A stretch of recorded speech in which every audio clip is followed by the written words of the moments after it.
Hello, Matthew Cheal. Thank you for joining us at our Battleground Chats podcast. Good morning, So, Craig. Thank you for having me. thank you for joining us. So, Matthew, tell us a bit about your risk and resilience journey and a bit about yourself and what you do now. Right.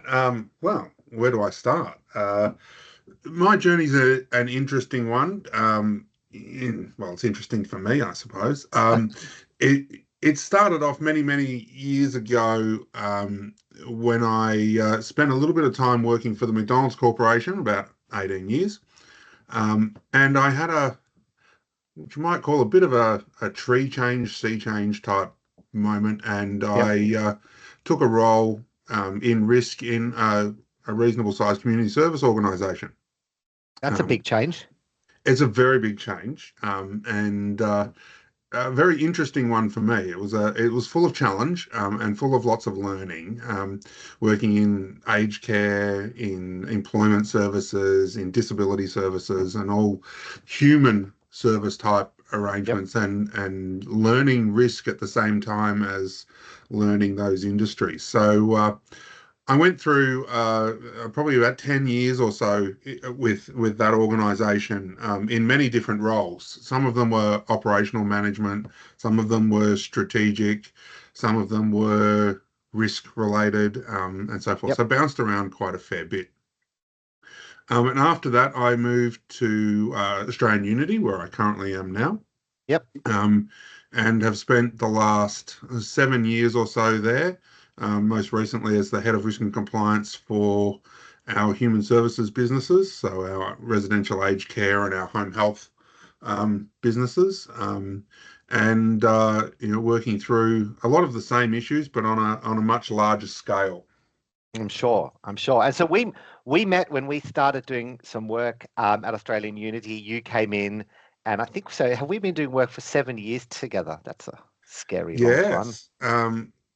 You had sort of run the first session, I think, with the That's team right. there Yep. before I got there. Yep. And so it was an introduction by fire to some Yes, extent, indeed. at that We've point in time. we've had fun. And so when you reflect on that, so you've gone from Macca's, right, to community services, now to health and human services. What do you think is the biggest change? And do you think what you've learnt at Aussie Unity you could use in other industries, or do you feel like risk and resilience in each industry is very different? It's different, but the same. So the Yeah. concepts are the same. The application of those concepts and how they work are very different. In more sort of commercial transaction based operations, it's very much around restoring or recovering your ability to conduct that transaction and Yeah. opening the doors again. In human services and health, it's much more about maintaining your ability to service and care for your customers Yeah. throughout an interruption or an event, and retaining that ability, because business resilience for us in human services is very different to a transactional based business. Yes. If we fall over, then our customers, will, to some extent, depending on their needs, suffer some kind of impact to their well-being. Absolutely. Yeah. So it is a very different application of the same principles. Yeah. That makes sense. And when you see it play out in the real world, I guess, because one of the differences is that you see it every day, right? The impact on the human life Yeah. is very important. And now in Australian Unity, you've moved from that day-to-day residential care to the home health. How do you think that plays out? And you're seeing a change in the way that even the risk in the home health human services areas changed? I'm not sure that it's changed in its inherent state. I think the way we look at it and the way we address it is evolving and maturing. Yeah. Um, yeah, we still have our residential facilities, and the inherent risks that they hold around business interruption with bushfires, floods, and things like that. And it doesn't take much imagination to think about what would happen to a residential aged care facility in the middle of a bushfire, for instance. Absolutely. And there's evidence of that, in recent times where different facilities have been impacted across the country. Yeah. The home health business is very different from a community aged care perspective, where we're delivering services in people's homes. Yep. And so our workplace is geographically spread across the country. Our there's no workforce is office spread as across such, the right? country. Exactly. We do have little offices where our administration teams and so good, but the actual doing of the work gets done in so many different places. Yes. And that opens you up to a whole different realm of business resilience risk. Yes. Yes. And things like that. A flood or a fire or a storm or all these natural disaster type things have a very different impact because it's geographically spread out. Yeah. And whilst the people in themselves might not be impacted by an event, you can find that if the river floods across the middle of a town and people can't get from one side to another, then that can impact their ability to you can't deliver the service. Yeah. If all your staff are on one side and all your customers are on the other, you're in a spot of bother. And so playing out those type of scenarios and situations is a very interesting challenge. Yes.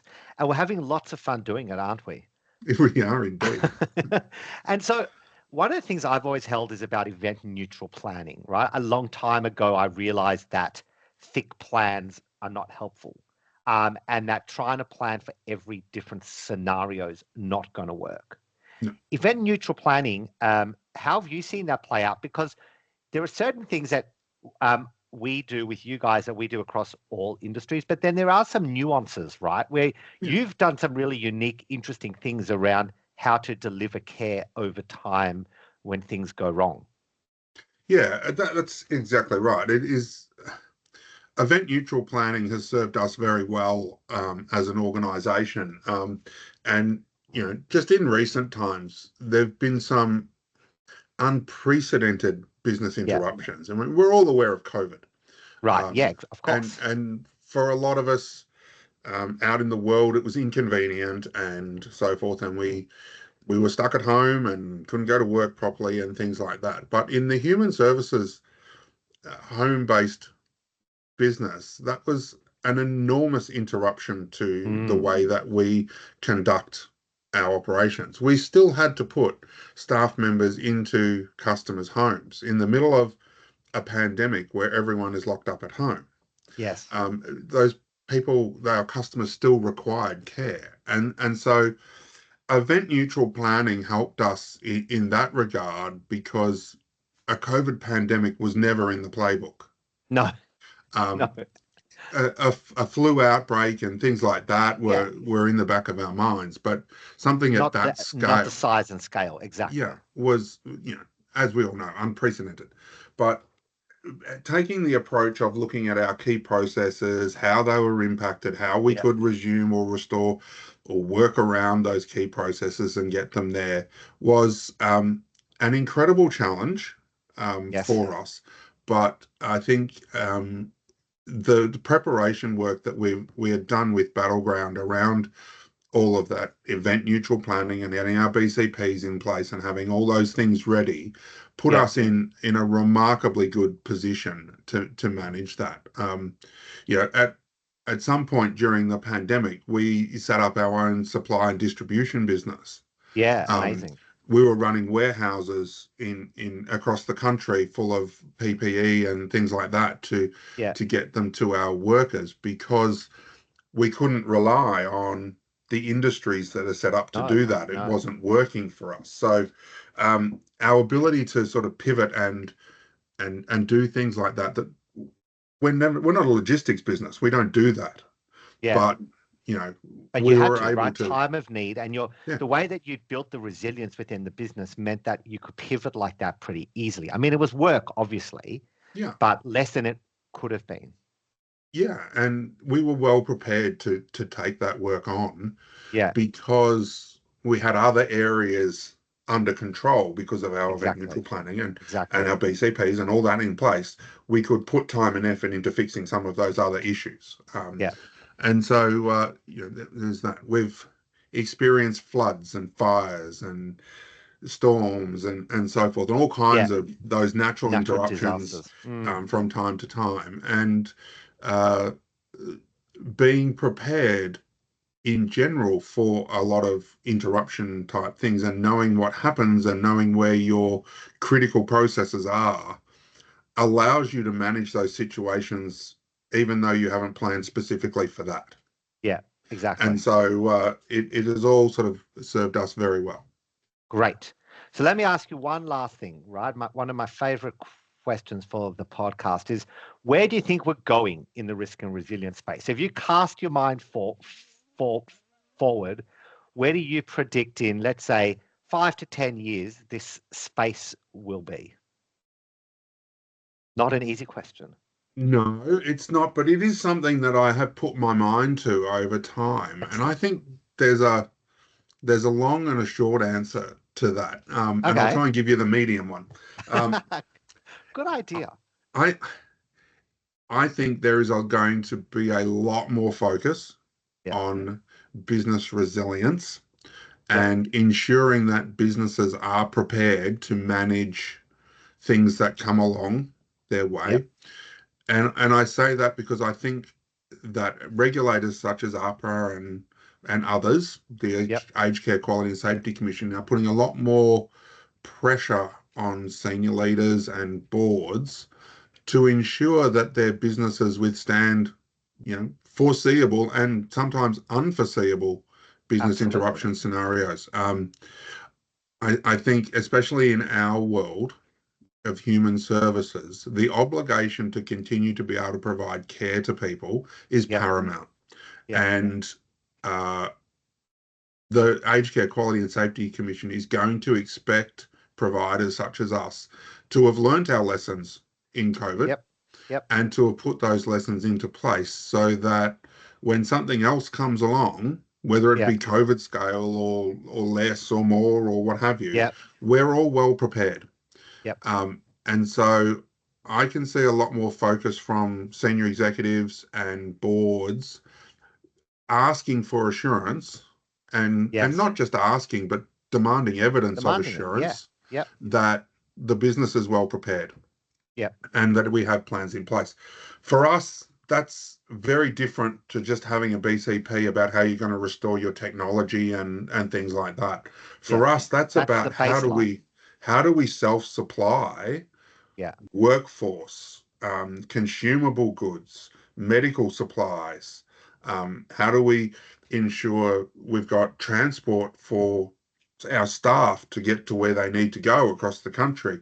All of Yes. those type of issues that perhaps aren't traditional BCP or so forth need to be played out in our planning because if we can't put the staff member in the person's home to deliver the service, Yes. we've got nothing.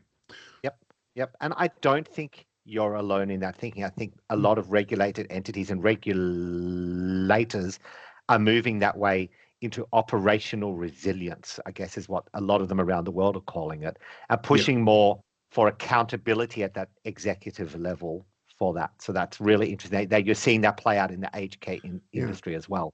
And I think, importantly, in a number of states, Victoria included, we now have workplace manslaughter laws Yeah. where Yeah. executive and board directors are criminally liable if they don't adequately prepare for emergency and Yeah. interruption scenarios and someone gets hurt or Exactly. worse because it could have been prevented with Yep. proper planning.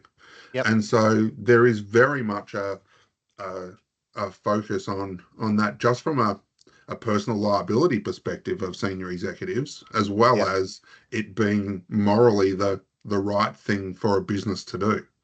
Exactly. So there's Exactly. a number of sort of factors that Factors. are feeding into this one. Excellent. Well, Matthew, thank you so much for joining us at Battleground Chats. I really appreciate it, and enjoy your trips and coming up to far-flung places of Australia with all your planning. Good luck. No worries. Thanks very much for having me.